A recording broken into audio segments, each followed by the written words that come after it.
Hello friends, आप देख रहे हैं आपका चैनल शेयर बाजार विद आयुष। और दोस्तों, इस वीडियो में बात करेंगे आइनॉक्स इंडिया आईपीओ के लास्ट यानी डे थर्ड सब्सक्रिप्शन स्टेटस के बारे में। आज आखिरी दिन कितना सब्सक्राइब होता हुआ देखने को मिला ये issue bye all the categories, भले वो क्यूआईबी की हो, एचएनआई की हो या फिर रिटेल की हो। हम समझेंगे अलॉटमेंट चांसेस को भी, क्योंकि डिफरेंटली जो सब्सक्रिप्शन है वो आप खुद देखेंगे और कुछ समझेंगे कि देखिए कितना शानदार सब्सक्रिप्शन निकल कर आया, कितना ज़्यादा सब्सक्रिप्शन निकल कर आया। तो वीडियो को देखिएगा पूरा ज़रूर। उससे पहले फ्रेंड्स, अभी तक अगर आपने चैनल को सब्सक्राइब नहीं किया है तो आप चैनल को सबसे पहले ज़रूर सब्सक्राइब भी कर लीजिएगा। So friends, INOX India IPO finally close हो चुका है और अब आप इस इशू के अंदर पैसा नहीं लगा सकते हैं।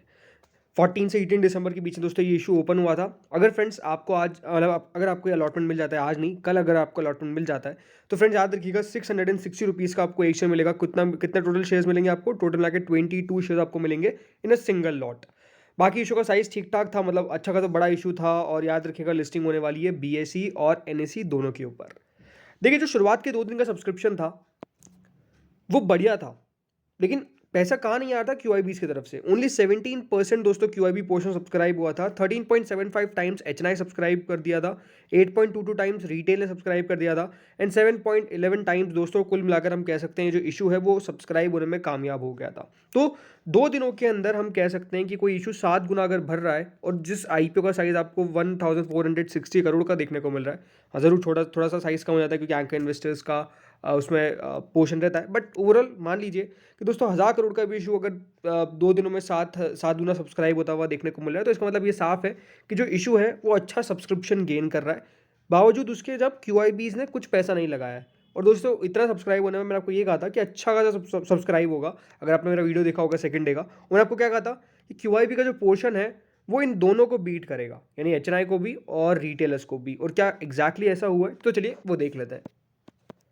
तो बिल्कुल ऐसा हो गया है, क्योंकि वो क्यूआईबी जिनके द्वारा ओनली 17% सब्सक्राइब किया था, आखिरी दिन दोस्तों वो 147.80 टाइम्स आपको देखने को मिलेगा। जो सब्सक्रिप्शन है वो देखने को मिला है, जी हाँ, 147.8 टाइम दोस्तों यहाँ पर क्यूआईबी का जो पोर्शन है वो सब्सक्राइब हुआ है। आप देख सकते हैं क्यूआईबी इसको 44,22,191 शेयर्स दिए गए, लेकिन कुल मिला के 65 करोड़ 36 लाख शेयर्स के लिए दोस्तों एप्लीकेशन आई है क्यूआईबी की तरफ से।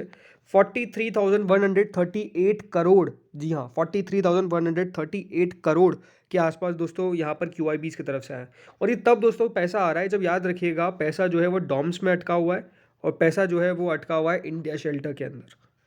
इन दोनों दोस्तों आईपीओ के होने ओपन होने के बावजूद, मतलब जिनके अंदर पैसा अटका हुआ है उसके बावजूद भी दोस्तों पैसा जो है वो क्यूआईबी की तरफ से 43,000 करोड़ तक आ रहा है। तो आप समझ सकते हैं पैसों की कहीं भी कोई प्रॉब्लम नज़र नहीं आ रही है। पैसों दोस्तों सब है, बस आप अच्छा आईपीओ लेकर आइए, वहाँ पर क्यूआईबीज निवेश करने को तैयार है, वो एग्जैक्टली नज़र आ रहा है।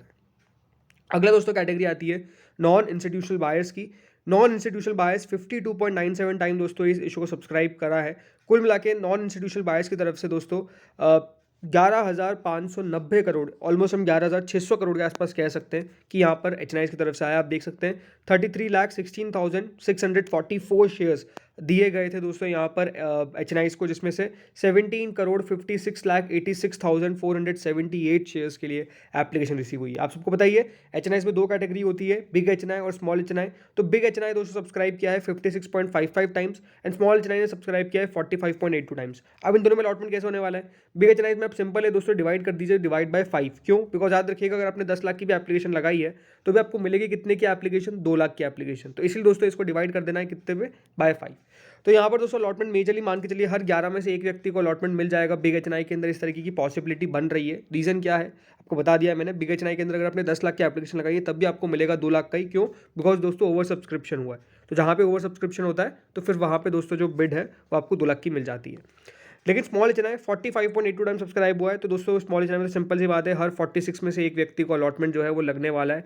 ओवरऑल ये है कि हाँ, स्मॉल एच के अंदर अलॉटमेंट सबसे मुश्किल रहेगा सारी कैटेगरीज, सॉरी, इन तीनों कैटेगरीज में से भी जो 2 कैटेगरीज है एच और स्मॉल एच और बिग एच। तो स्मॉल एच के अंदर अलॉटमेंट सबसे मुश्किल रहने वाला है 45.82 टाइम्स। आप देख सकते हैं बिग एच की तरफ से 8,251 करोड़ रुपीज़ लगाए गए एंड स्मॉल एच की तरफ से 3,343 करोड़ के आसपास अप्लाई किया गया है। तो अपने आप में शानदार सब्सक्रिप्शन है। इसके बाद दोस्तों जो कैटेगरी आती है वो है रिटेल की। 14.81 टाइम दोस्तों रिटेल पोर्शन सब्सक्राइब होता हुआ नजर आया। कुल मिला के 7,565 करोड़ के आसपास हम कह सकते हैं रिटेल पोर्शन सब्सक्राइब होता हुआ देखने को मिला है आपको। ठीक है, अब आखिरी दोस्तों जो कैटेगरी आती है वो है रिटेल की। रिटेल कैटेगरी सब्सक्राइब हुई है 14.86 टाइम्स, यानी कुल मिला के दोस्तों रिटेल की तरफ से 7,590 करोड़ के आसपास इस आईपीओ में लगाए गए। अगर ऐसे देखा जाए तो रिटेल में अलॉटमेंट आने के चांसेस ज़्यादा हो जाते हैं। अगर आप ज़्यादा मतलब अपने फैमिली मेम्बर्स के अकाउंट से लगा रहे हैं, सबके अकाउंट से लगा रहे हैं, तो आपकी पॉसिबिलिटी बढ़ जाती है। क्यों? बिकॉज देखिए रिटेल का पोर्शन 35% का था। 14.86 टाइम जरूर दोस्तों यहाँ पे सब्सक्रिप्शन आपको दिख रहा है, बट जो टोटल एप्लीकेशन रिसीव हुई है वो है 4273524। ठीक है, तो इसका मतलब ऑलमोस्ट हम मान सकते हैं मोटा मोटी जो रिटेल कैटेगरी है वो सब्सक्राइब हुई है 12.25 टाइम्स के आसपास। यानी हम ये कह सकता हूँ कि देखिए 12 में से या फिर 12.2 में से एक व्यक्ति को इस आईपीओ का अलॉटमेंट मिलेगा। ऐसा कैसे? बिकॉज दोस्तों काफ़ी बार क्या होता है, रिटेल में आप एक लॉट लगा सकते हैं और कितने लॉट लगा सकते हैं? 13 लॉट। तो काफ़ी लोग होंगे जिन्होंने 13 लॉट लगाए, लेकिन 13 लॉट अगर आपने लगाए भी हैं तब भी आपको मिलेगा कितना? Single lot. क्यों? बिकॉज ओवर सब्सक्रिप्शन में मिलता कितना है? Single lot. तो इसलिए दोस्तों वो भी काउंट हो जाता है। लेकिन अगर आप एप्लीकेशन वाइज निकालेंगे तो फिर दोस्तों आपको समझ में आ जाएगा कि एप्लीकेशन कितने हैं। ये 4273524, इसको दोस्तों मल्टीप्लाई कर दीजिए सीधा 22 से। ठीक है, तो उससे आपको पता चल जाएगा कि कितने शेयर होने वाले हैं और उसको फिर डिवाइड कर दीजिएगा जो टोटल शेयर्स दिए गए हैं। फिर आपको दोस्तों सब्सक्रिप्शन का जो एग्जैक्ट फिगर है वो पता चल जाएगा। तो इसलिए कुल मिला के दोस्तों हम ये कह सकते हैं 12.12 के आसपास कुछ बैठ रहा है। लेकिन हाँ, ओवरऑल ये है कि जो रिटेल में अलॉटमेंट है मोटा मोटी कि हर 12 में से एक व्यक्ति को मिल जाएगा। अगर इसमें हम थोड़े बहुत बिड्स को रिजेक्ट भी कर देते हैं, किसी ने अगर गलत लगा दिया है, किसी ने अगर लोअर प्राइस में लगा दिया है, तो 12 में से एक व्यक्ति को अलॉटमेंट जो है वो रिटेल के अंदर मिल जाएगा। इस तरह की पॉसिबिलिटी बन रही है। टोटल मिलाकर दोस्तों ये जो इशू है वो 61 टाइम सब्सक्राइब हुआ है, यानी बहुत अच्छा सब्सक्रिप्शन रिसीव हुआ है। कंपनी को कुल मिला के 62,000 करोड़ रुपए रिसीव होते हुए देखने को मिले, यानी एक बहुत ही ओवरवेलमिंग सब्सक्रिप्शन हम कह सकते हैं इस कंपनी ने रिसीव किया है। कंपनी ने दोस्तों 1,54,00,000 शेयर्स इशू किए थे, लेकिन 94,43,00,000 शेयर्स के लिए एप्लीकेशन आ गई है। तो आप ये समझ सकते हैं कि आईपीओ फ्रेंजी या फिर हम कह सकते हैं आईपीओ जो मार्केट है वो कितना ज़्यादा बूम पर है। और ज़रूर देखिए कुछ कंपनीज़ है अच्छी, उनको भी नज़रअंदाज नहीं कर सकते। सिर्फ बूम का फ़ायदा नहीं है, लेकिन हाँ ज़रूर दोस्तों जो कंपनीज़ है अगर उनमें भी दम होगा तो उस बूम का और फ़ायदा मिलता हुआ देखने को मिलेगा, जो एग्जैक्टली हम कह सकते हैं। अब बात कर लेते हैं दोस्तों यहाँ पे अलॉटमेंट की डेट के बारे में।